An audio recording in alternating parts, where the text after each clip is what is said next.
Assalamualaikum. I hope you all are doing great. Today we are going to discuss descending tracks. In our previous video we have studied about ascending tracks. ठीक है, तो आज हम start करते हैं अपने descending tracks को। मैंने उसके अंदर थोड़ा सा ओवरव्यू दिया था कि व्हाट आर डिसेंडिंग ट्रैक्स। तो डिसेंडिंग ट्रैक्स क्या है हमारे पास कि जो भी हमारे पास इफेंट या मोटर इम्पल्सेस लेकर आ लो तो ब्रेन से स्पाइनल कॉर्ड तक, ठीक है। ये आपको नज़र आ रहा होगा, ये आपकी पूरी स्पाइनल कॉर्ड का स्ट्रक्चर है। यहाँ पे ये आपका समझो फर्स्ट करें ब्रेन है, ब्रेन से ये सारे structure sorry impulses motor impulses आ रही होती हैं स्पाइनल कॉर्ड पर। थ्रू किसके थ्रू आ रही होंगी? डिसेंडिंग ट्रैक्स के थ्रू आ रही होंगी। तो ये सारा हमारे पास जो है क्या कहलाता है? डिसेंडिंग ट्रैक्स कहलाता है। अब डिसेंडिंग ट्रैक्स में काफ़ी सारे ट्रैक्स हैं, means reticular spinal tract, tubero spinal.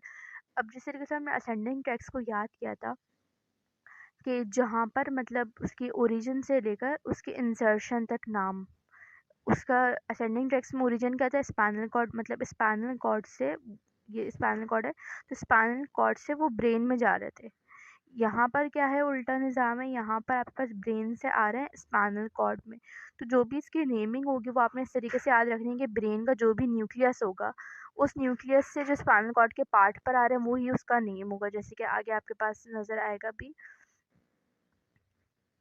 ये देखें यहाँ पर एक आपको नज़र आ रहा है कि भाई ये आपका ब्रेन के पार्ट्स हैं, ठीक है। और ब्रेन के पार्ट से होता हुआ डिफरेंट पार्ट से होता हुआ मिड ब्रेन, सेरिबेलम, पॉन्स, जो भी पार्ट्स हैं, जो भी ट्रैक्ट है वो यहाँ पर स्पाइनल कॉर्ड पे आ रहा है। तो ये तो हो गया आपके पास एक ओवरव्यू। इसकी अगर हम इसके नाम की बात करें तो हमारे पास ये आपको नज़र आ रहा है lateral cortico spinal tract, anterior cortico spinal tract, tubero spinal, vestibular spinal, reticulo spinal, tecto spinal. ये सारे आपके क्या हैं? डिसेंडिंग ट्रैक्स है और इनके सारे ये फंक्शन है। ये तो अभी हम आखिर में देखेंगे, पहले हम इसको देख लेते हैं कि रेटिकुलो स्पाइनल ट्रैक्ट है तो इसका ओरिजिन क्या है, इसका इंसर्शन क्या है और इनके फंक्शंस क्या हैं, ठीक है। तो इसको ज़रा हम जो है कॉपी पे देखते हैं। सही। तो अब देखिए हमारे पास डिसेंडिंग ट्रैक्स हमने पढ़ा। पहले तो इसकी definition, tracks that carry afferent और मोटर इम्पल्सेस, इफरेंट या फिर motor impulses from brain to spinal cord, brain से स्पाइनल कॉर्ड तक जो हमारे पास लेकर आ रहे हैं वो हमारे पास कहलाता है डिसेंडिंग ट्रैक्स। डिसेंडिंग ट्रैक्स की कौन कौन सी टाइप्स हैं? अच्छा, डिसेंडिंग ट्रैक्स की अगर हम ऑर्डर न्यूरॉन की बात करें तो इसके अंदर जो फर्स्ट ऑर्डर न्यूरॉन होता है, सेकंड ऑर्डर न्यूरॉन और थर्ड ऑर्डर न्यूरॉन, ठीक है। जिसका फर्स्ट ऑर्डर न्यूरॉन होता है वो होता है हमारे पास कॉर्टेक्स या spinal cord. Second order neuron हमारे पास क्या होता है, जहाँ पर मतलब जो भी न्यूरॉन होगा जहाँ पर आके उसको लगना होगा। और थर्ड हमारे पास क्या होता है, एंटीरियर ग्रे कॉलम या फिर स्केलेटल मसल्स। जैसे कहते हैं मोटर वो आ रहे हैं ना इम्पल्सेस, अब मोटर इम्पल्सेस, इम्पल्स लिख रही हूँ मैं यहाँ पर, स्केलेटल मसल्स, ठीक है। तो हमारे पास जैसे कहते हैं मोटर इम्पल्सेस आ रहे हैं। मोटर का क्या काम होता है? कोई भी चीज़ को हमें मूव कराने के लिए। तो क्या है कि जैसे कहते हैं वो हमारे पास ब्रेन से आ रही हैं चीज़ें। तो ये क्या कॉर्टेक्स से स्पाइनल कॉर्ड पे गया, स्पाइनल कॉर्ड से वो न्यूरॉन पर आया और न्यूरॉन से फिर ये हमारे पास आया स्केलेटल मसल के पर के भाई अब तुम्हारा काम है, अब तुमने मूवमेंट करानी है। अच्छा, जो पहले ट्रैक्ट का नाम है वो है हमारे पास रेटिकुलो स्पाइनल, रेटिक्यूलो स्पाइनल ट्रैक्ट, ठीक है। रेटिकुलो स्पाइनल ट्रैक्ट, इसके नाम से ही आपको समझ आ रहा है रेटिक्यूलो और स्पाइनल। रेटिकुलो मीन्स इसका ओरिजिन क्या है? रेटिकुलर फॉर्मेशन, ब्रेन का हिस्सा जहाँ क्या है रेटिकुलर इंफॉर्मेशन कह रही हूँ फॉर्मेशन। और इंसर्शन हमारे पास क्या हो गई? Spinal cord. अच्छा, अब इसका सवाल कि क्या क्रॉस होता है या नहीं होता, तो हाँ भाई ये क्रॉस होता है। इसका फंक्शन हमारे पास दो हैं, ठीक है। इसके फंक्शंस की अगर हम बात करें तो इसके फंक्शंस आपके पास दो हैं। पहला फंक्शन तो है ये कि फैसिलिटेट करेगा और इनहिबिट, मतलब ये दो काम कर रहा है। तो वो फैसिलिटेट कर रहा है या इनहिबिट कर रहा है वॉलेंट्री मूवमेंट्स को, depending upon impulse, voluntary movements. या सेकंड इसका फंक्शन है कि कंट्रोल करता है sympathetic and parasympathetic, parasympathetic outflow को, ठीक है। तो ये हो गए हमारे पास रेटिकुलो स्पाइनल ट्रैक्ट के दो फंक्शंस। डिसेंडिंग ट्रैक बहुत ईजी है, बस आपको इनके ट्रैक्स के नाम याद हों और आपको इनके ओरिजिन इंसर्शन पता और इनके फंक्शंस पता। फिर हमारे पास सेकंड इसका है रूब्रो स्पाइनल ट्रैक्ट। क्या है? रूब्रो स्पाइनल ट्रैक्ट। अभी रूब्रो स्पाइनल ट्रैक्ट क्या है? तो इसके वर्ड से ही रूब्रो और स्पाइनल। रूब्रो मीन्स हमारे पास ओरिजिन इसका होता है रेड न्यूक्लियस, ब्रेन का एक न्यूक्लियस होता है जिसको हम कहते हैं रेड न्यूक्लियस, रूब्रो करके नाम। तो इंसर्शन इसका वही हमारे पास इंटरकॉनिकल न्यूरॉन्स, या हम इसको कहेंगे अल्फा और gamma motor neurons of spinal cord. ये भी क्रॉस करेगा। इसका फंक्शन क्या है हमारे पास? ये फैसिलिटेट करता है, फैसिलिटेट फ्लेक्सर मसल एक्टिविटीज़,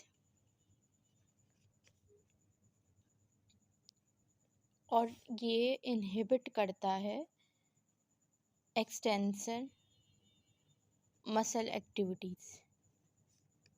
ठीक है, क्या कर रहा है ये हमारे पास? ये फैसिलिटेट कर रहा है फ्लेक्सर मसल जो है उनकी एक्टिविटीज़। अब फ्लेक्सर मसल्स कौन से होते हैं? वो मसल्स जो कि एंगल बढ़ा रहे होते हैं दो बोन्स का आपस में। और इन्हें एक्सटेंसर मसल्स कौन से होते हैं? जो कि सॉरी, फ्लेक्सर्स वो होते हैं जो कि कम कर रहे होते हैं एंगल, और एक्सटेंसर्स वो होते हैं जो कि एंगल को बढ़ा रहे होते हैं। एक्सटेंसर ऐसे याद रखें, एक्सटेंड कर रहे हैं ना, मतलब बढ़ा रहे हैं। तो फ्लेक्सर मसल सॉरी, जैसे हमारे पास हो गया बाइसेप, और एक्सटेंसर हो गया हमारे पास ट्राइसेप। तो ये हमारे पास क्या होता है? फैसिलिटेट करा रहा होता है इसकी मूवमेंट को, और इनहिबिटर क्या नाम है, ये क्या कर रहा होता है? ट्राइसेप मसल या एक्सटेंसर मसल्स को इनहिबिट कर रहा होगा। फिर हमारे पास तीसरा ट्रैक्ट होता है vestibulo spinal tract. Vestibulo spinal tract. अब ये वेस्टिबुलो स्पाइनल ट्रैक्ट क्या है? तो वही वेस्टिबुलर कॉलम और हमारे पास स्पाइनल उससे। तो ओरिजिन क्या हो गया? वेस्टिबुलर न्यूक्लियस, और इंसर्शन क्या हो गया हमारे पास? Spinal cord. अच्छा, क्या ये क्रॉस होता है या नहीं? तो ये क्रॉस होता है, और ये हमारे पास फैसिलिटेट करा रहा होता है, फैसिलिटेट कराता है फ्लेक्सर एंड एक्सटेंसर मसल्स। मतलब इसका क्या काम है? ये दोनों को फैसिलिटेट करा रहा होगा। इसमें क्या था? ये एक फैसिलिटेट कर रहा था और एक जो है इनहिबिट कर रहा था। फ्लेक्सर को फैसिलिटेट, एक्सटेंसर को इनहिबिट। लेकिन इसमें क्या है? वेस्टिबुलर स्पाइनल ट्रैक्ट ये दोनों मसल्स को फैसिलिटेट कर रहा होगा। फिर हमारे पास चौथा ट्रैक्ट आता है टेक्टो स्पाइनल। सही है, टेक्टो स्पाइनल ट्रैक्ट। अब टेक्टो और स्पाइनल दो वर्ड्स हैं, सही है। तो ओरिजिन इसका हमारे पास क्या है? सुपीरियर कॉलिक्यूलस। अभी सारे न्यूक्लियसेस आप ऐसे लिख लेंगे क्योंकि अभी हम बीच से टॉपिक कर रहे हैं ना स्पाइनल कॉर्ड का। पहले आपके पास जो पूरा सीक्वेंस है वो ये है कि आप ब्रेन का पूरा पढ़ते हो कि ब्रेन के अंदर क्या क्या न्यूक्लियसेस हैं, फिर ही आपके लिए स्पाइनल कॉर्ड होता है। लेकिन मैं थोड़ा इस तरीके से लेके चल रही हूँ ताकि ईजी टॉपिक्स आपका, और जो इंपॉर्टेंट टॉपिक्स हैं वो पहले कवर हो जाए। तो ये है कि अभी आप इनको याद करना है, इनकी पोजिशन इंशाल्लाह आपको जब आप ब्रेन के लेक्चर्स लेंगे तो आपको सारे समझ आती जाएगी साथ साथ यहाँ पर, वरना भी आप रट्टे लगाते रहें। ओरिजिन हमारे पास है सुपीरियर कॉलिकुलस, और इंसर्शन इसका है वही alpha and gamma motor neurons. ये हमारे पास क्रॉस करता है। अच्छा, वेस्टिबुलो स्पाइनल वाले जो था ना, ये क्रॉस नहीं कर रहा था। टेक्टो स्पाइनल ये हमारे पास क्रॉस करता है। इसका फंक्शन क्या होता है कि ये रिफ्लेक्स पोस्चरल मूवमेंट्स। ठीक है, ये पोस्चरल मूवमेंट्स को रिफ्लेक्स करा रहा होगा। ये हो गया इसका फंक्शन। अच्छा, बाकी के जो हमारे पास दो ट्रैक्ट्स बचे हैं, ओलिवो स्पाइनल ट्रैक्ट और कॉर्टिको स्पाइनल ट्रैक्ट। ठीक है, ओलिवो स्पाइनल ट्रैक्ट हमारे पास इसका ओरिजिन होता है ओलिवरी न्यूक्लियस से, और इंसर्शन वही, सबका इंसर्शन तो सेम है। ये भी क्रॉस ओवर होगा। इसका फंक्शन अननोन है, मतलब नहीं पता कि इस ट्रैक्ट का क्या काम है। कॉर्टिको स्पाइनल ट्रैक्ट जो है इसका ओरिजिन हमारे पास कॉर्टिको है ना, कॉर्टेक्स से याद रखना, cerebral cortex, primary motor cortex, area 4, secondary motor cortex, primary motor cortex और सेकेंडरी मोटर कॉर्टेक्स, एरिया 4 और area 6, parietal lobe area 312। Insertion alpha and gamma motor neurons वही सेम। अब जो कॉर्टिको स्पाइनल ट्रैक्ट होता है ये दो होता है, मतलब एक लेटरल और एक एंटीरियर। जो लेटरल कॉर्टिको स्पाइनल ट्रैक्ट होता है वो क्रॉस ओवर होता है, जो कि एंटीरियर होता है वो क्रॉसिंग ओवर उसकी नहीं होती है। और दोनों के ही फंक्शन हमारे पास वॉलेंट्री मूवमेंट्स हैं, स्पेशली जो हमारे पास लिम्स की मूवमेंट होती है ना, जैसे कि मैं लिख रही हूँ उस टाइम पे, राइटिंग, स्केचिंग, पेंटिंग, ये जितनी भी ऐसी वाली मूवमेंट्स है ना, वॉकिंग, रनिंग, और ऐसी भी जो लिम्स की स्पेशली मूवमेंट्स हो रही हैं, वैसे तो सारी ही मूवमेंट्स, लेकिन जो स्पेशली लिम्स की मूवमेंट्स हो रही हैं वो हमारे पास करवा रहे होते हैं कॉर्टिको स्पाइनल ट्रैक्ट। तो यहाँ तक आपके पास था जो भी आपने नोट्स में से देखना था। अब हम आते हैं वापस से स्लाइड पे। जो भी हमने डिसेंडिंग ट्रैक्स पढ़े ना, इनको हम 2 कैटेगरीज़ में डिवाइड करते हैं, ठीक है। एक हमारे पास होते हैं पायरामिडल और एक होते हैं एक्स्ट्रा पायरामिडल। अब ये मैंने इसलिए पहले नहीं बताया कि पहले हम इनको जनरली देख लें कि कौन कौन से ट्रैक्स होते हैं। अब इनकी क्लासिफिकेशन देख लें, पायरामिडल में कौन सा आता है और एक्स्ट्रा पायरामिडल में कौन सा आता है। पायरामिडल में हमारे पास आता है कॉर्टिकोस्पाइनल और कॉर्टिकोबल्बर ट्रैक्ट, ठीक है। एक्स्ट्रा पायरामिडल में हमारे पास आता है रूब्रोस्पाइनल, रेटिकुलोस्पाइनल, वेस्टिबुलोस्पाइनल और टेक्टोस्पाइनल।